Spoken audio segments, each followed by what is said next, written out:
So, thank you for joining me today. And again, we're joined by Jochen Grotenhöfer of Transition Consult, specifically about the culture development and leadership development project for the organization Spreadshirt that is published in the Creating Constructive Cultures text by Dr. Szumal.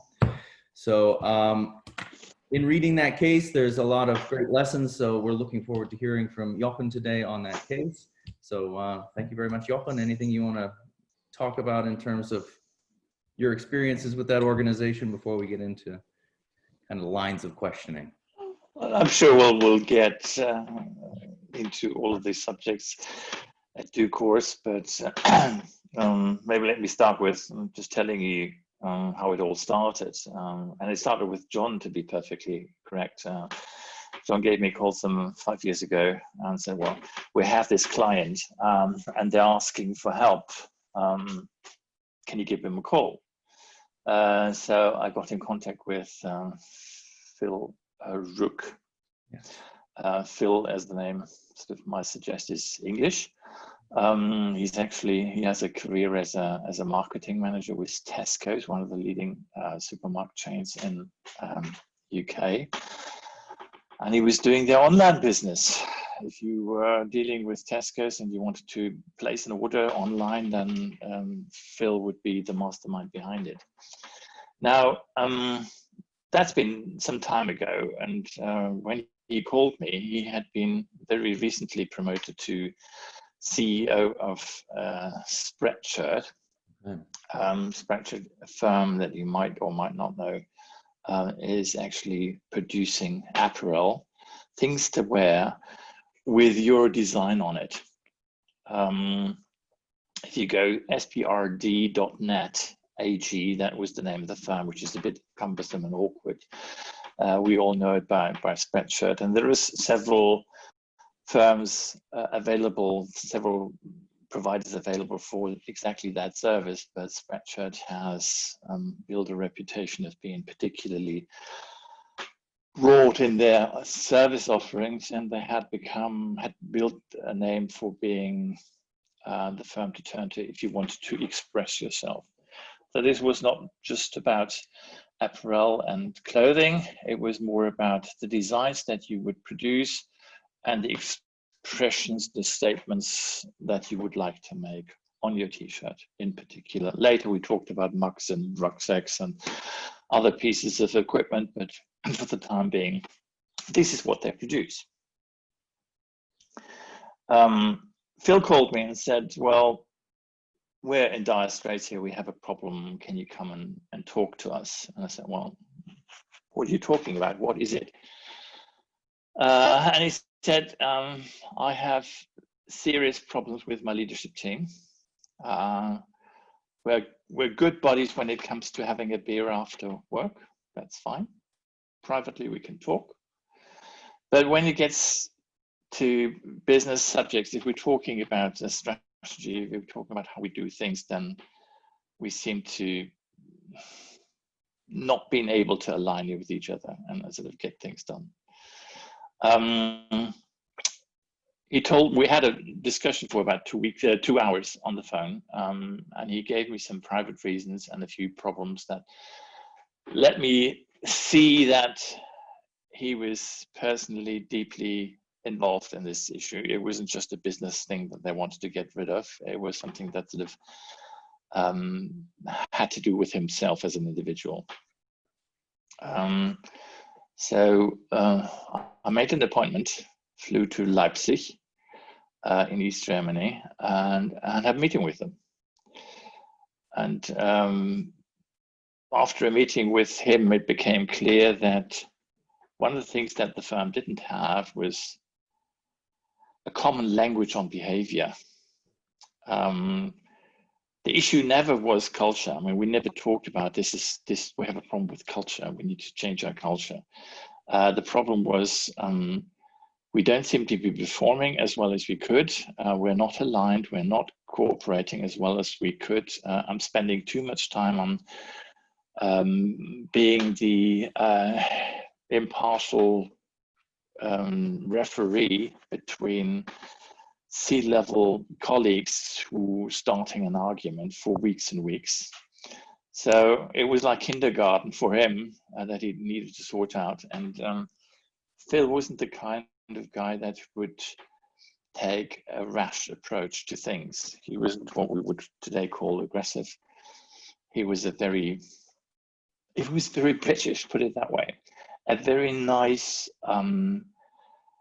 amicable, low-key, clear-cut individual who hated nothing more than trouble. And that's basically how I got to know Phil. And then I started to get to know the rest of the team. And that team was multifold, very European. We had people from all over the world. It was a German CEO, a German CITO. We had a CMO for marketing who was from the Americas. Several people and several characters. It speaks to so many points that we initially see in these projects. I just trying to bite my tongue. Right, okay, so this is really leading to one of the questions that I get most often about culture projects is, how did you get here? What are the steps that it takes to get from a conversation with a leader on the phone about their challenges with their team and something that develops into a business-wide development initiative? Can you kind of give the steps in that journey that lead to me, if you will? Yeah. The first thing we did together with Phil, and then let's be clear, I didn't know how big this project would become. Eventually, it was a 4-year project with basically most of human synergistics toolkits that you could think of. We had a strategy session, we had trainings, we had coachings, we had organizational redesign, we had OCIs, big thing. At that moment in time, I had no idea that it would come to that. Phil said, let's come together with the rest of the team, and then I would like you to take us through the concept of constructive leadership. Okay. We had a kickoff session in which I basically introduced things like the circumplex, the idea behind it. We did a few role plays, and very quickly it became evident that people realized that aggressive behavior, and I'm one to play out aggressive behavior if I'm asked to do that, was actually something that nobody wanted and nobody liked. The C-level had several people who were using what we would call a very rap behavior, very determined, very clear-cut, very aggressive in the sense, in tone and form. I used what we would call mirroring behavior with them. I gave them a bit of their own medicine.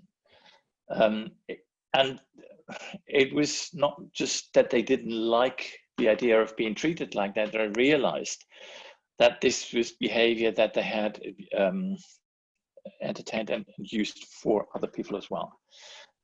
So that first session was a breakthrough in starting to understand what constructive behavior could do. That went with a lot of little things that I found in terms of no clear roles, no clear organization. Project management was done by you go ahead and do this with no clear agenda.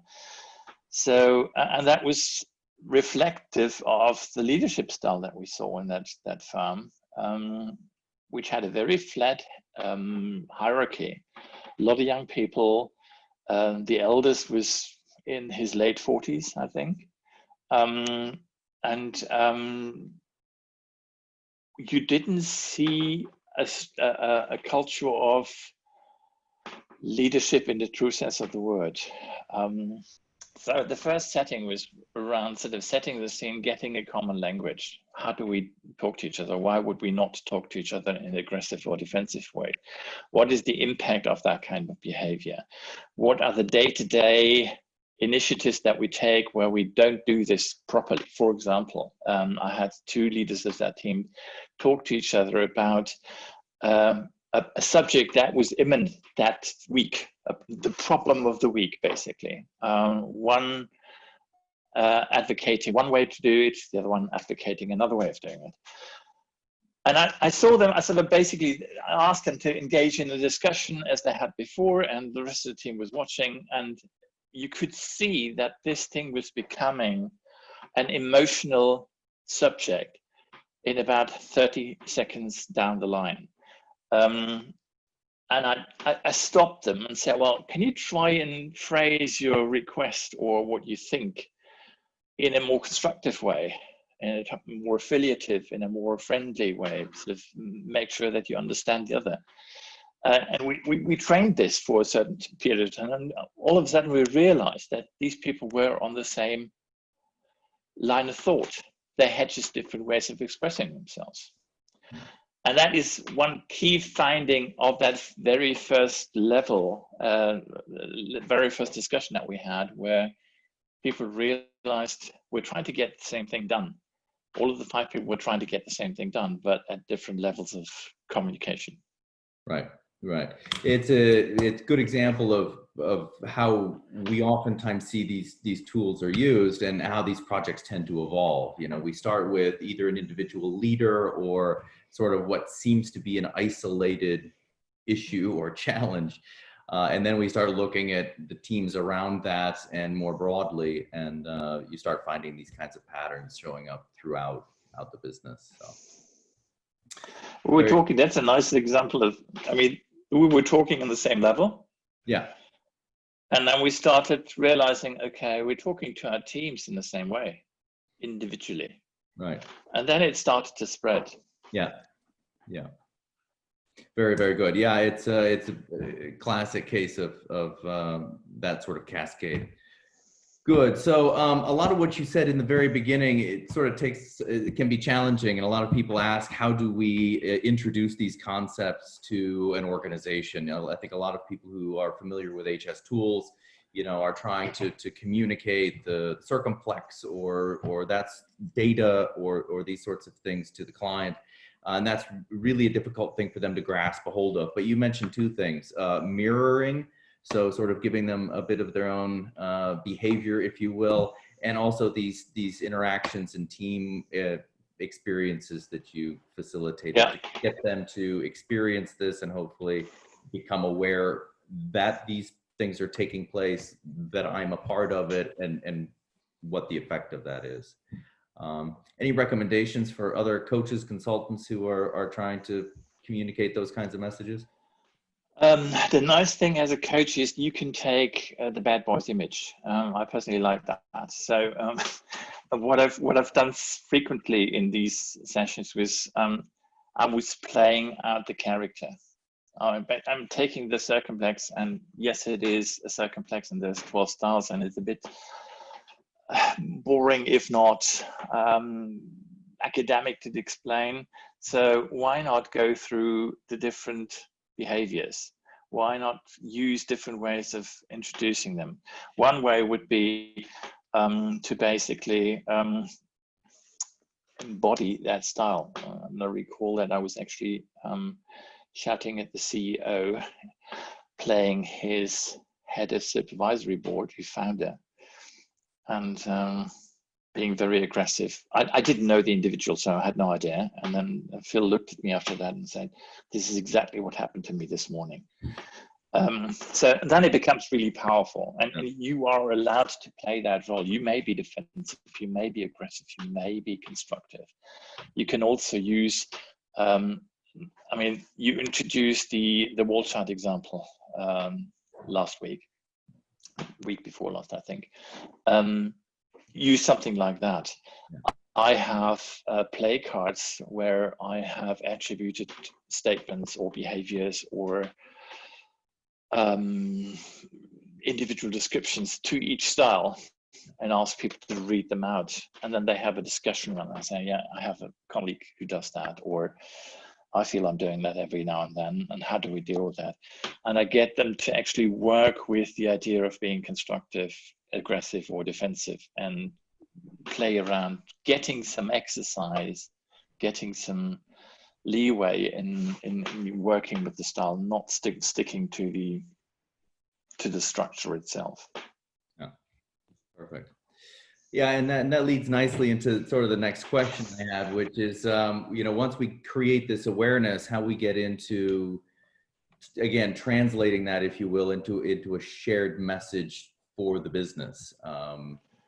Best practices on how to communicate that.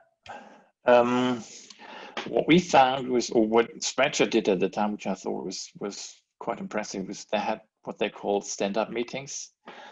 Every Friday, they would meet, the whole firm basically, and the projects that were at hand and were being discussed and developed in the different departments, production, product development,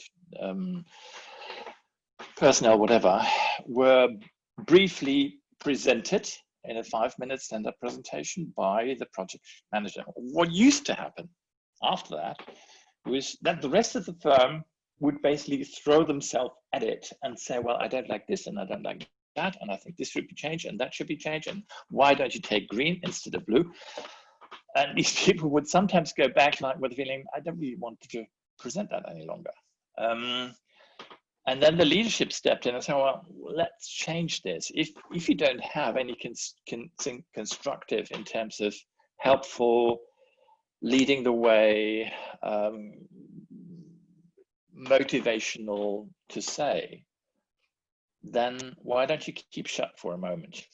That sounds like a bit of an aggressive way of doing it, but they were actually doing it themselves. And that was the most impressive message, because some of the leaders who were present in these stand-up presentations were the first one to raise their fingers and say, yes, but even though I'm not part of the IT department, I'm doing finance, I have something to say about the color of that website. And people would say, well, yeah, we thought about that, but that's not your business. They would think that. They would not talk about that. Now, that was the kind of message that we instilled with the leadership, to just keep to your role, keep to your area of expertise. And if you have to say something, then not put it as a statement, but as a question, for example. Yeah. That was something that we did for maybe like half a year. And slowly but surely, right, the structure of these conversations were changing. With repetition, yeah, and good. Yeah. Actually, Spreadshirt is one of my favorite examples of good messaging, because I get to actually wear the example. So I've got one today of the the blue, red, designed by Phil, I believe, right? To yes, that's true. Get the new culture. Message across, yeah. Great example. Very good. So once we have this idea of a language around where we want to go as a business, a lot of times the next thing is, as you've already started to get into, creating some awareness within the individual leaders, self-awareness about not only how they interact, but again, the effect that that's having on their teams, and kind of the message that we're sending into the business about what's expected of people and how we work here.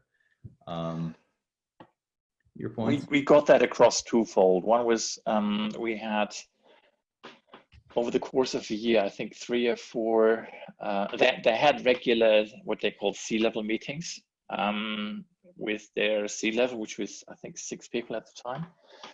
And then they would have an extended meeting with the directors of the firm. Now, they weren't shy of sort of giving titles away like Sweetmeat.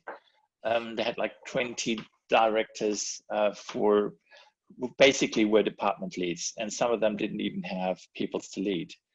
But they had a very broad line of leadership. And these people were meeting regularly, I think once a week even. And once a month, we were trying to have a meeting that would address how far have we gotten in terms of our behavioral styles. What do we need to change? What do we need to address? How do we sort of basically manage our conflicts? What would we need to do to make things better? That was the one part of it. And the second part of it was a lengthy coaching session. Each of these, I think 25 people in total, would receive an LI report and LI coaching for 3 or 4 sessions, most of them. So we really instilled this idea of what do you want to do? They all got the right idea in terms of where they wanted to be and how they wanted to lead. Some of them weren't quite there in terms of how their behavior was perceived by the team that they were leading.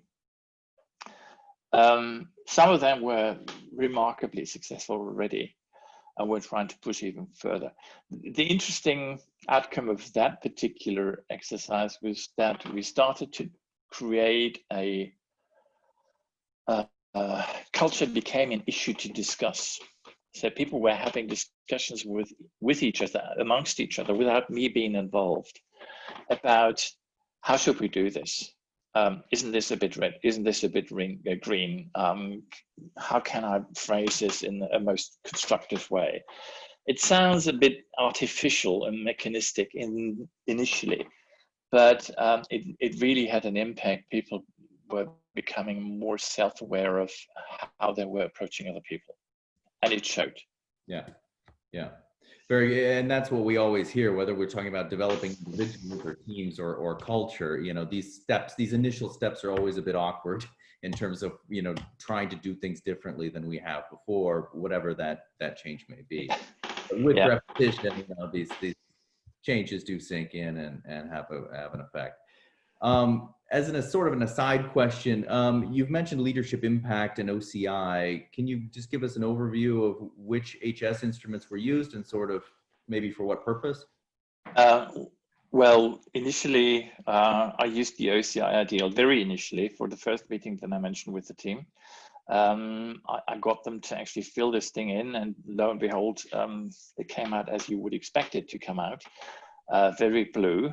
And I said, well, this is the guideline for you to behave. And then we went through what that entailed and whether they would do this and why they wouldn't do it. And we had all what I described as a result. And that was the very first thing. And I used that in the hard copy version at the time. So they filled it out and we sort of pulled it together at the on location. The next thing that happened was the LI, as discussed just now.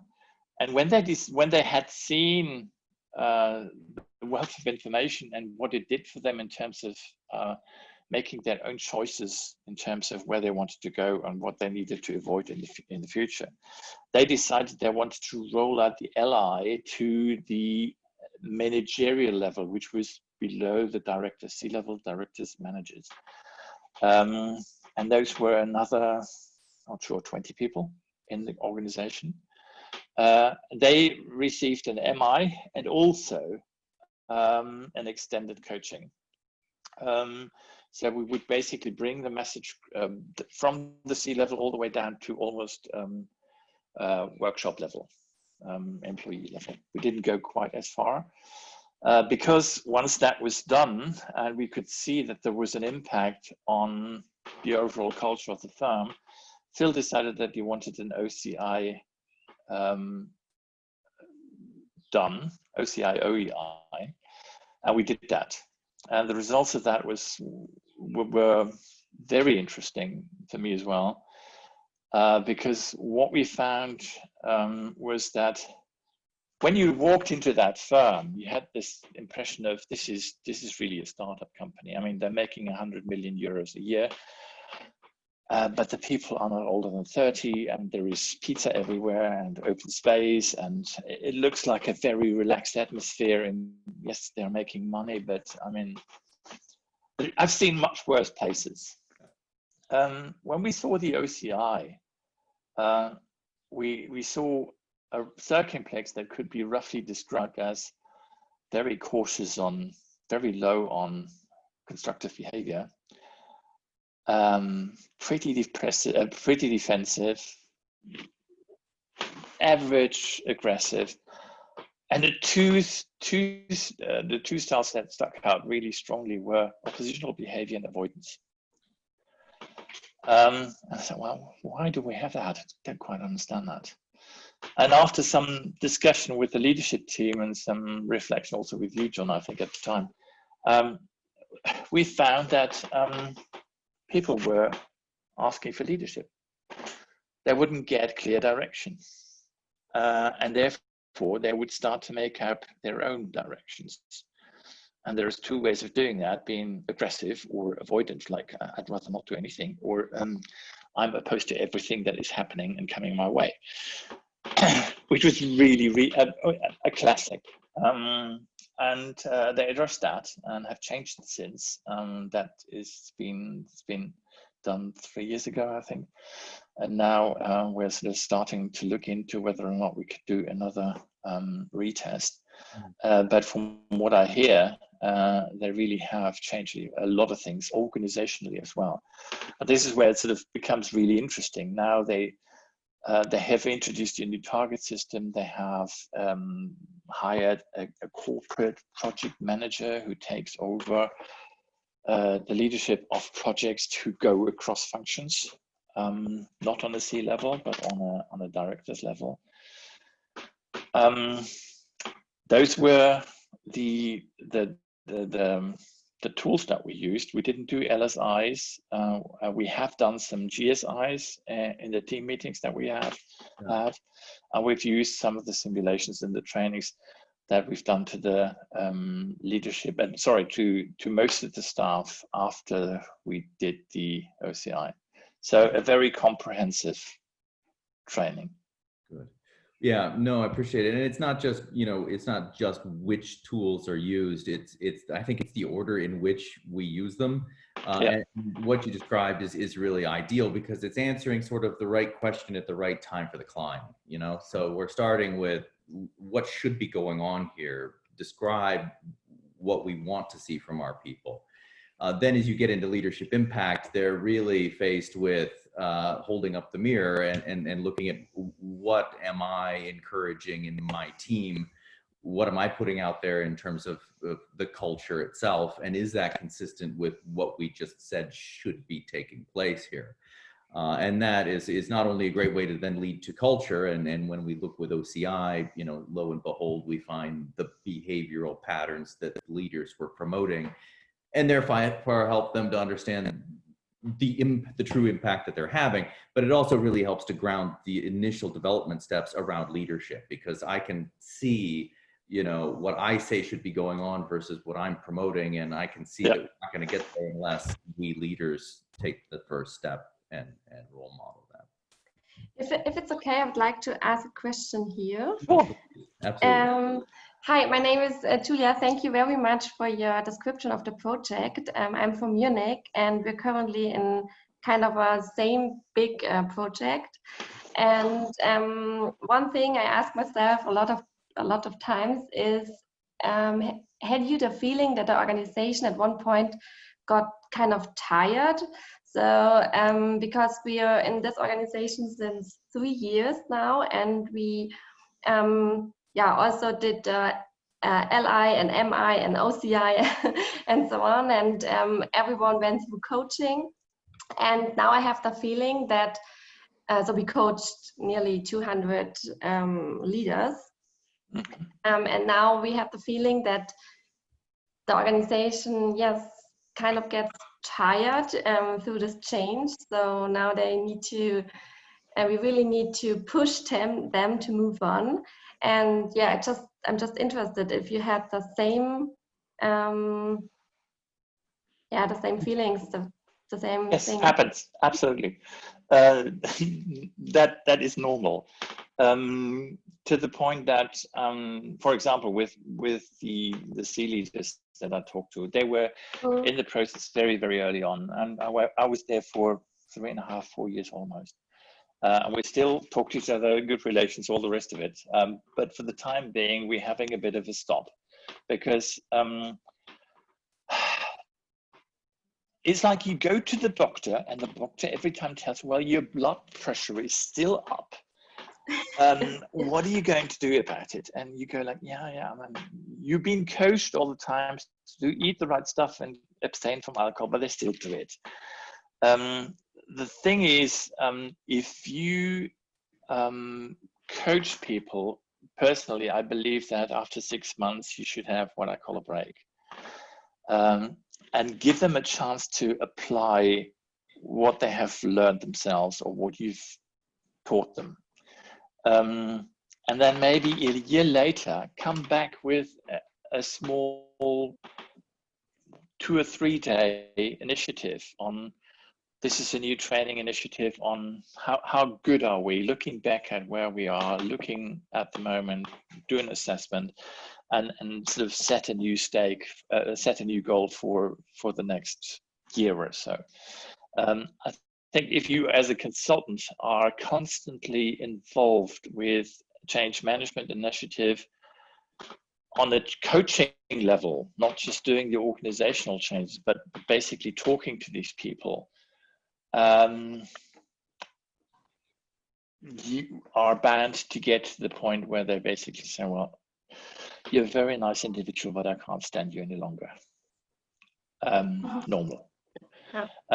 It's probably a good idea to just break off and say, okay, this initiative, we should terminate that here and agree on looking at it again in, say, 6 months' time with a clearly defined agenda. This is what we're going to do then.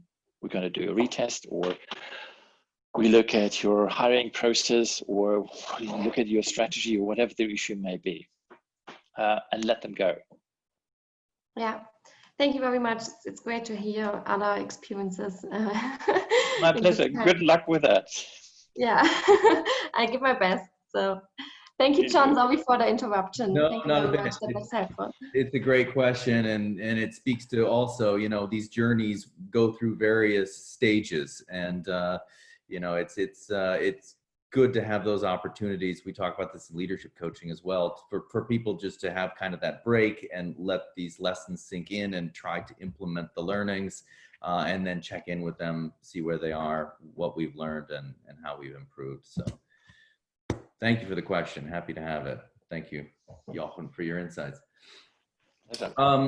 Good. So my next question was really around creating greater acceptance. How we help leaders to take on and accept the responsibility of leading this change. You know, not only do we need to understand where we're going and what role I play in this, but at the end of the day, we've got to make those concrete steps and do something different. This is probably of all the steps I was reading in the journey of Spreadshirt, the one that I always get most nervous about is really this one. You know, we've described where we want to go. We understand we influence our people. We know what we should be doing. A lot like your example of going to the doctor's office. We know what we should be doing. The real question is whether we go out there and make those changes and do things differently and lead our people every day in different ways. How do we help leaders to kind of take on that responsibility and cascade that message into the business? My take, well, this is really my take. I'm sure there's other people who would take it differently, but make it a personal thing. What I've found with change management initiatives of the kind, whether or not I'm using human logistics, was that if I had a leader who believed that he could make a difference, then I was off to a good start. If I had a leader who thought that his leadership team was dysfunctional and that was their problem and they needed to solve it, and by the way, the rest of the management team wasn't quite up to standard either, and they needed some training and some whipping, then chances were that we wouldn't really get very far. I had, as I said, a team of 6 leaders at Spreadshirt, and some of them were driven. Some of them weren't quite convinced about whether humans and logistics is a good thing or not, but they liked the idea of sort of taking charge. I had leaders that didn't think this was all working, felt like they were doing an okay job in what they were doing, and they didn't need that. And I had leaders who they're very enthusiastic about the change, but took the completely wrong road in terms of, yeah, let's do that immediately, and we need to do it now, and I'll tell them how to do this.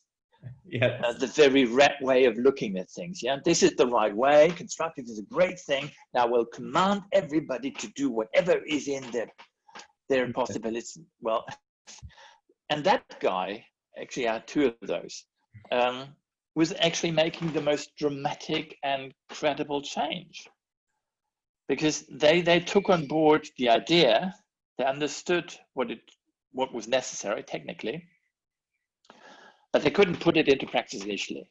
Yeah, the how because is the their challenge. way of operation had been different for 40 years. I mean, you don't change a red individual from Monday to Friday and you see him sort of ambling along happily ever after. That just doesn't work. These people, personally, I like those the most, who have get the idea and start struggling to actually implement it. And these people have been most driven by the breakthrough impression of what? This is my behavior? Really? This is what I'm doing to other people? God, I didn't know that. I didn't mean to do that. I mean, I just never knew other ways of doing it. Right. These people sort of had a personal impact. I mean, for example, I would scream at them and say, this is the behavior you're giving to your secretary. Do you think this is the right way of getting it done? What is your behavior? Your behavior would be red or green or whatever. It would not take you any further. And these breakthrough coachings, discussions, closed door, end of the day, nobody in the office, where we would have an in-depth discussion on why are you doing that? Why are you screaming at your fellow colleague? Why are you close to a burnout? Why are you close to a heart attack? These people were having serious health issues as well. I mean, I didn't tell them anything new, but the way that we talked about it made them realize that, well, okay, let's try something else. And what I was doing then was basically giving them a task for a week. Try to have a cup of coffee with each and every of your employees during the week. Just ask them anything but business related issues. Yeah. For example, or take your worst enemy out for lunch. Difficult, yes, but why don't you try it? Things like that. Very, very rarely related to a business problem. They had their business problems. They understood them. They knew them better than I did. I wasn't a huge help in sort of sorting out strategic questions around printing from flocks to digital. That's not my business. But I could make a difference and sort of pushing them out of their comfort zone and realizing that they actually expanded their comfort zone. Yeah, yeah. Yeah, if we can get that message of awareness across, it reminds me the idea that of trying to change the culture in sort of red ways reminds me of a quote from Sean McCarthy around the most difficult thing you sort of have to get past in order to change the culture of the business is the culture of the business. So, you know, we're trying to change it in the way we've always done things before, and we end up just falling back into those same patterns. So it's a great example of those habits kind of playing out, even when we're implementing change, right? There is not, as you just said, we fall back into our old patterns. But the really interesting thing is that now people were allowed to say, "Well, John, you just did it again." It's the awareness, and they go, "Oh yes, sorry." Yeah, I'll rephrase that. And then I think this is where we're trying to get to. I mean, you can't get any further than that as a coach. If people talk to each other and sort of make yourself aware or dare to make yourself aware, this is not what we agreed upon. This is not what we said we would do collectively. And on the other side, you would not get a scream of the individual back to you, but basically somebody saying, well, yes, sorry, just caught me. Right. I'm doing it again. And that's when we start changing the culture. Yeah, that humility and awareness is huge. Yeah, and it goes back to also the idea that, you know, the biggest challenges in creating this change are not really in the organization. They're not really in, you know, if you look in your OCI report or your LI report, you know, the biggest challenges aren't really in there. The biggest challenge is whether, in this case, the leadership is really open to reflect on what they're doing and take those steps. The action is obviously, at the end of the day, what matters. We're just trying to give better guidance in terms of where to put that action. Very true, yeah. Very good. All right, well, we're right around the time I was hoping to be. Jochen, I had one other question for you, sir, if Sure. that's fair. I was looking at rereading the case, and I was hoping, if I had the time, there was this point in here around understanding sort of leadership and culture in terms of how people are spending their time and how they're spending their time and energy. Are we doing the things we should be doing? And you started to sort of touch on that. It reminds me of one of the things I like to, when we talk about human synergistics models, sort of one of the ways I like to think about them, and constructive versus defensive behavior. And one of the things I found is that when you talk to people about, you know, the defensive norms that are currently going on in the business, you know, your example, the shouting and screaming between people and the conflict and so on, you know, when we talk about those patterns on this model, the circumplex, the client can oftentimes, the leaders can oftentimes give you very good reasons of why we are doing this now. What they tend to struggle with is answering why we should be doing this in our business and as leaders. Does that speak to sort of a way in which you like to frame this? I mean, in terms of talking about not what is going on and necessarily who's to blame for that, but rather shifting the conversation to what should be going on and how we as leaders can role model and promote that. Well, first of all, with this particular case, it was worse. They couldn't explain why they were doing the things they were doing, to start off with. They couldn't explain why they would have a quarrel about expense payments between finance and IT, where IT wasn't involved but had an opinion. It was very opinionated, and that had to do with the question of what level of maturity did the organization have? How well structured was the organization? And that has nothing to do with age. It has nothing to do, more to do with the culture that they'd grown up with. They'd never left this internet startup hack, or that I will now do this and then I'll go do that, and if you can't do it, then you will do it. And later on, we have this format of this is an organization and it has departments, it has leaders put on top of it without really sort of identifying the borders of the organization. So that the why would we do it was answered with a bland smile. So, well, I don't know. We've always done it like that. The question of why should we do this, again, was met with, yeah, we're not quite sure. I mean, strategy, everybody does strategy. Everybody decides what he wants to do. We had a case of, for example, in this firm, there was a design department, and this design department would at one stage would work with designers, and designers would upload their designs onto the platform, and then you could choose the platform and get it onto your T-shirt and have it printed and sent out to you. The receiving agents at Spreadshirt would decide whether or not they liked a design, whether or not a design was legally, morally, or for whatever other reason, politically acceptable. There was no guideline. It was an individual decision. So that's what I mean with no leadership. Everybody could do anything. So even the question of where do we go? Why would we need to grow? Why wouldn't we do the same things that other competitors do was a huge discussion. Yeah, why wouldn't we do embroidery on our t-shirts? Well, because they do it. Well, we should be doing this as well. And that's how you come to a circumplex with avoidance and oppositional being the strongest leads. Technically, I'm completely on your side. We should be asking people, what would you be doing? What should you be doing? And the first step towards that was the OCI ideal that I mentioned in the first meeting that I had with them. Give them an idea on how to behave.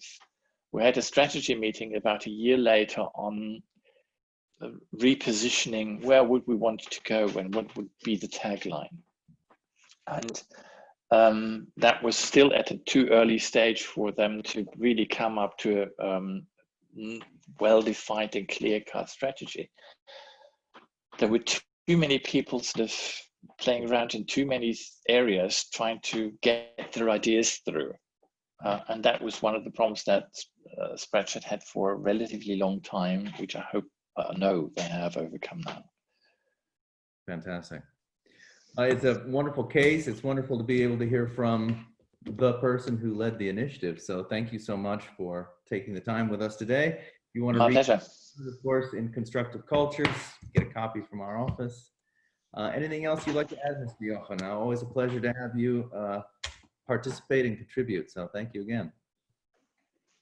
Love to do that. Thank you. Very good. All right. Well, on that note, then, thank you very much for taking part and joining us, and hope to see you next week.